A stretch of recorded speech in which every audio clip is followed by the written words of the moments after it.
Gentlemen, before I say anything, I want to take this opportunity to pay tribute to our former Deputy President, Mama Jolly Mugisha, who passed away on the 24th of September last year. Today is exactly 1 year since we lost Mama Jolly.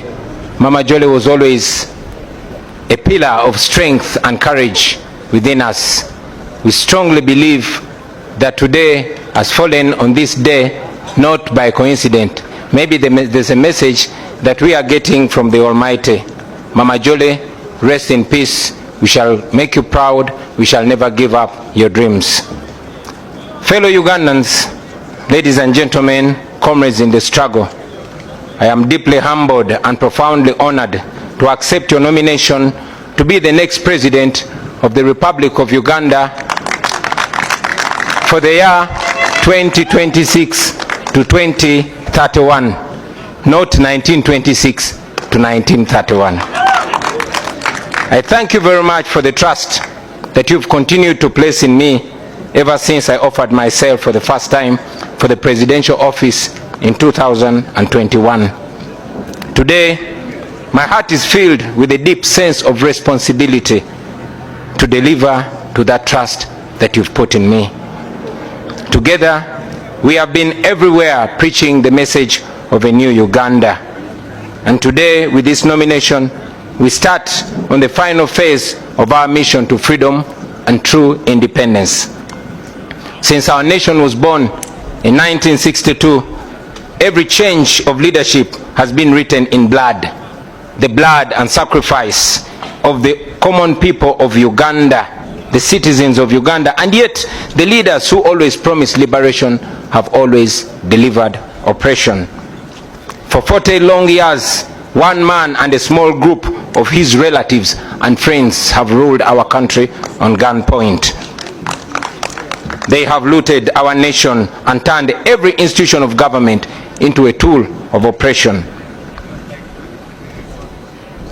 They have reduced the citizens of Uganda into slaves on their own land. They have reduced all of us into beggars, and they've turned our poverty into a tool of control. And yet, our country is not poor. Our country is rich.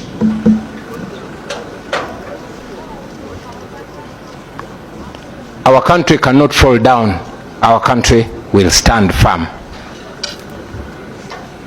Ladies and gentlemen, our country is fertile. Our people are hardworking and enterprising. We are rich in creativity. We are resourceful. We are energetic. We are young, and we are promising. Our country is one of the richest countries on the planet in terms of natural resources. So, my brothers and sisters, our problem is not lack of wealth. Our problem is lack of leadership. Leadership that serves the people instead of terrorizing them and exploiting them. Leadership that seeks to uplift the citizens instead of enslaving them. Sisters and brothers, this is not the first time that we stand before you with a dream of a new Uganda. We first made our attempt 5 years ago in 2021. Hundreds of our brothers and sisters were tortured. Many of them were arrested, and they're still in prison as we speak right now. Many were killed, and many are missing to the present day. And yet, we refuse to give up. I know that many of you are now asking, why then do we go to the polls?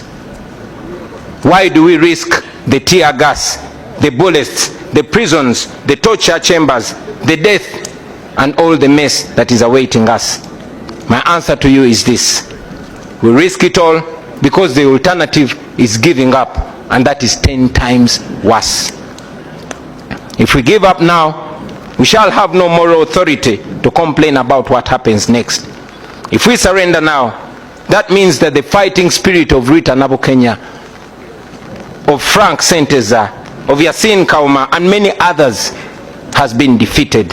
It means that they died in vain. It means betrayal.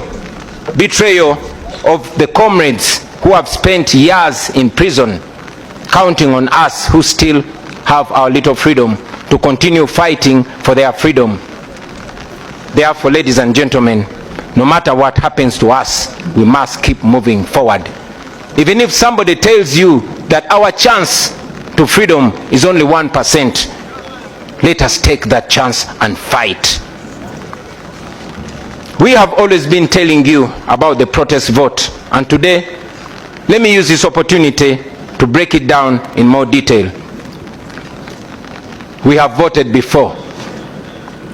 We have won elections before, and we have been rigged before. But the election this time is no usual election, brothers and sisters. We are going into this election as a way of protesting against the injustice that has been occasioned to us for the last 40 years. We are protesting, and the protest begins now. We must use this election season to rally the people of Uganda, to express their anger and to express their hope at the ballot box.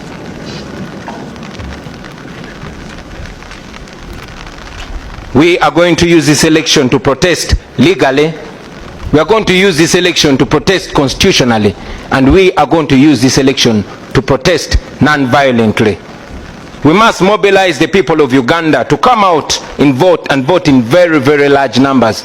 Numbers too big to rig. We must lay different strategies and make different plans to ensure that we, the people of Uganda, get our freedom in this season.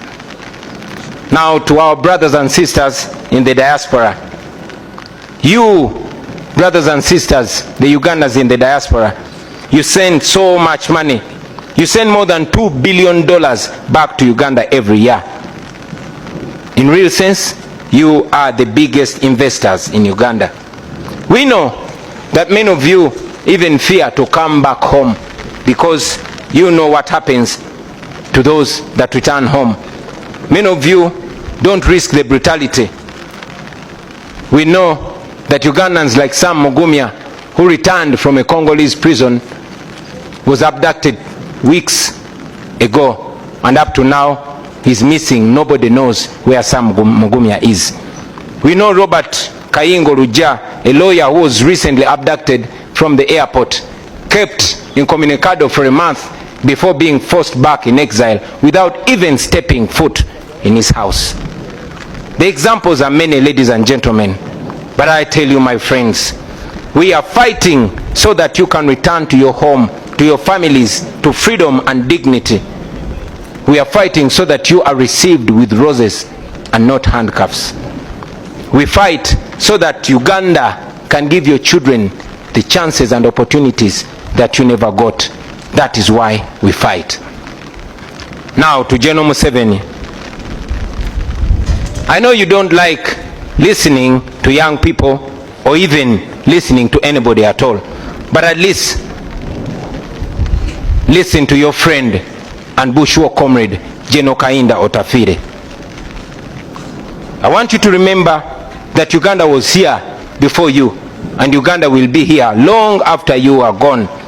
You don't have to burn it down on your way out.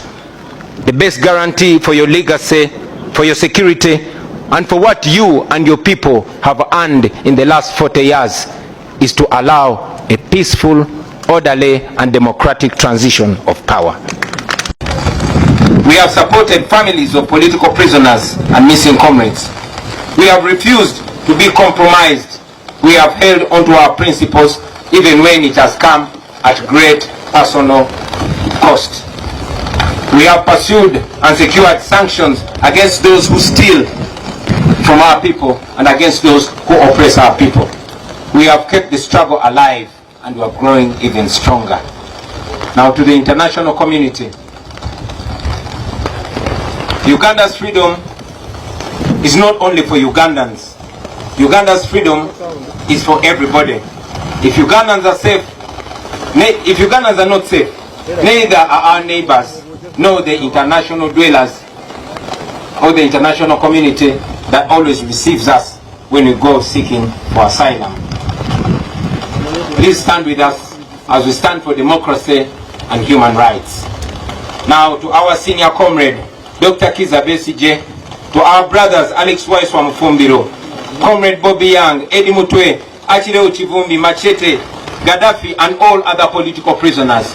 We honor you, we think about you, we pray for you, and we are fighting for you. To your families and every Ugandan that has been affected in this struggle, please don't lose hope. Your suffering will never go in vain. Now finally, to the comrades that I will be moving with on this campaign trail, the foot soldiers, the ordinary citizens of Uganda who have nothing else to offer to their country but their selves, their bodies. First of all, I thank you, brothers and sisters. We have stood together through the tear gas, through the bullets, through the beatings, through the abductions, through the courts, through the prison walls, and through the funerals. You have been my shield. You have been my eyes. You have been my courage. You have been my strength. You have been my friends, my true friends. Today, as we go into what is likely to be an even more violent campaign, I will be relying on you, my friends. We are embarking on a long walk to freedom.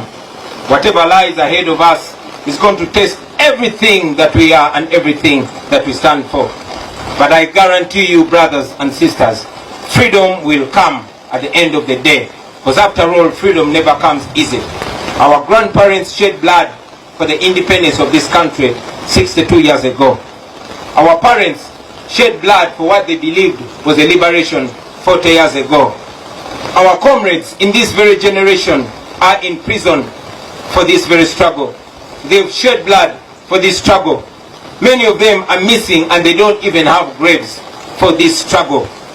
Let us carry them in our hearts. Let us carry them in our minds. Let us do this in their name. Brothers and sisters, the same courage and discipline that has kept us going since 2017 should be the same courage and discipline to carry us through this campaign. Your duty in this campaign, I must remind you, will not be to protect me. Yes, your duty in this campaign is not to protect me. It is to protect yourselves.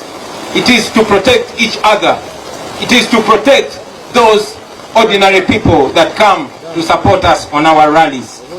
I request you to be vigilant in every village that we shall enter and on every rally that we go to. Please be very solid and be very sober. Please be very calm and be very disciplined. Hope for the best, but prepare for the worst.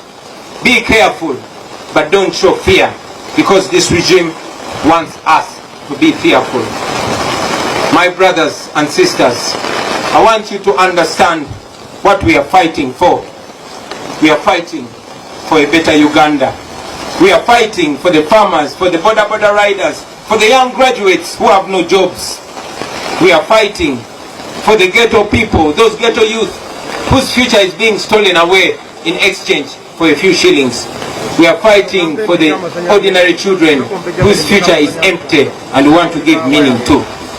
We are fighting for those police officers who are ordered to brutalize you because you are fighting for their children's future, and afterwards they have to return to their uniport, to an empty house, to children with no school fees, and to a family with no health insurance.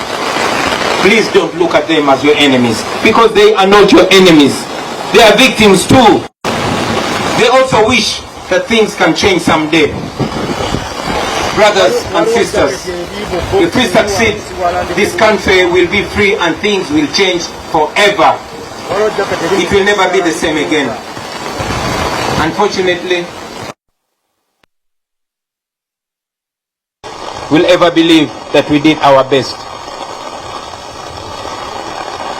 That will mean that we are condemning our children, those that are born and those that are unborn, to slavery.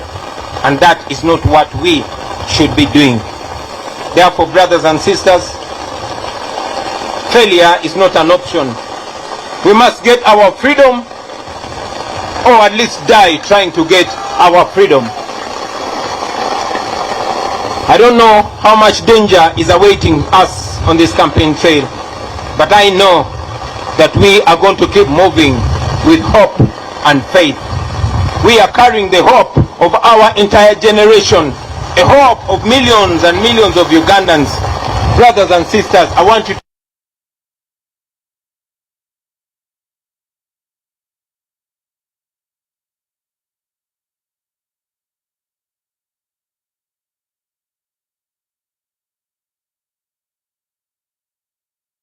war that we never chose, a war that we are not even trained for, but a war that has been imposed on us by our oppressors. We are facing an enemy that is armed to the teeth, and we are facing the enemy barehanded, only armed with the truth and God. We are fighting this because it is a duty that we must take on.